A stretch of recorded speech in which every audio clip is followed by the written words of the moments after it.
On a cold, rainy afternoon before Thanksgiving in 1971, a man calling himself Dan Cooper walked up to the Northwest Orient Airlines counter in Portland. He used cash to buy a one-way ticket to Seattle. To the gate agents, he looked like a completely ordinary, mid-level businessman. He wore a dark suit, a neat white shirt, a black clip-on tie, and dark sunglasses. Shortly after takeoff, he quietly handed a folded note to a young flight attendant named Florence Schaffner. At first, thinking he was just another lonely passenger trying to give her his phone number, she slipped the note unread into her pocket. But Cooper leaned closer, his voice perfectly calm, and whispered, "Miss, you better look at that note. I have a bomb." This was the exact second that began the most daring, mysterious skyjacking in global aviation history. The flight attendant carefully opened the note.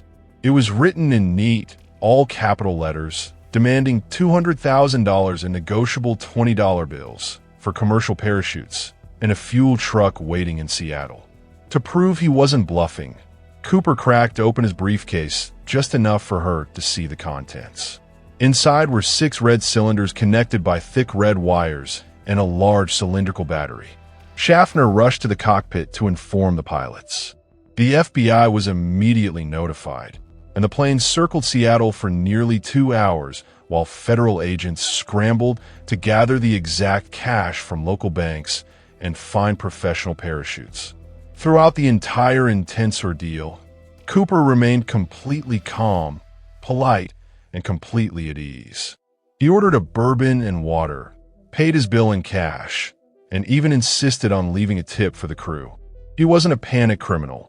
He was a master strategist executing a flawless, calculated plan. When the plane finally landed in Seattle, Cooper kept his word.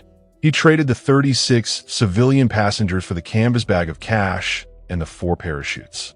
But he kept the flight crew and another attendant, Tina Mucklow, on board as hostages.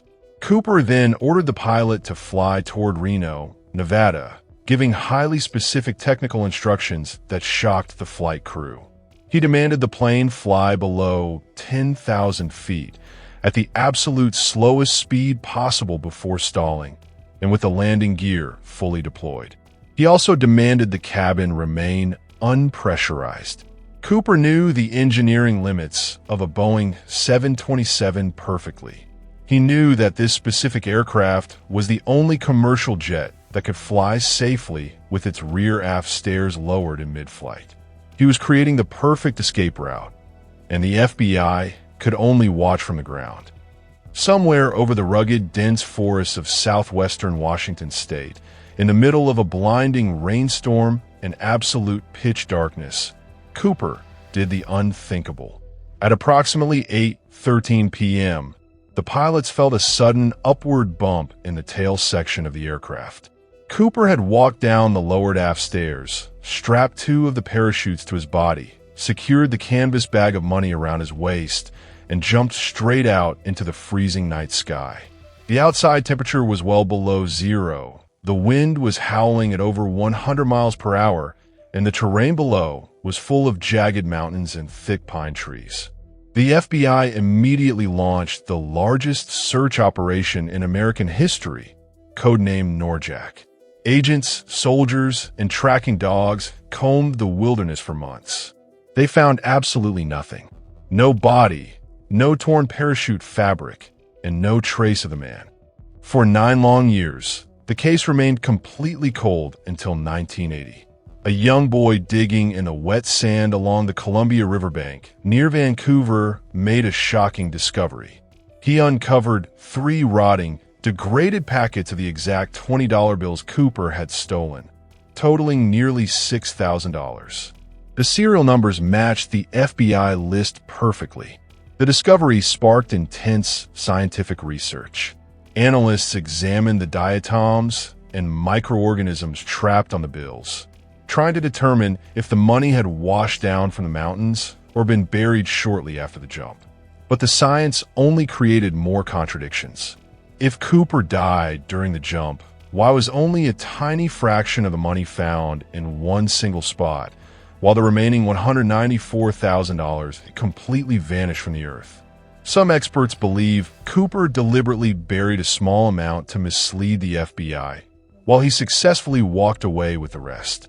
Over the decades, the FBI investigated over 1,000 potential suspects. 3 names stood out in the unedited secret files. First was Richard McCoy, a veteran Army pilot who pulled off an almost identical skyjacking just 4 months later, but his physical features didn't match the crew's description.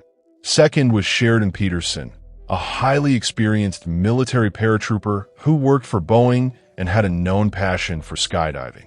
The third was a man named Dwayne Weber, who on his deathbed in 1995 grabbed his wife's hand and confessed, "I am Dan Cooper." Despite intense DNA testing on the black clip-on Ty Cooper left behind on the plane, the results were entirely inconclusive. Every lead turned into a complete dead end, and every suspect file was left unproven.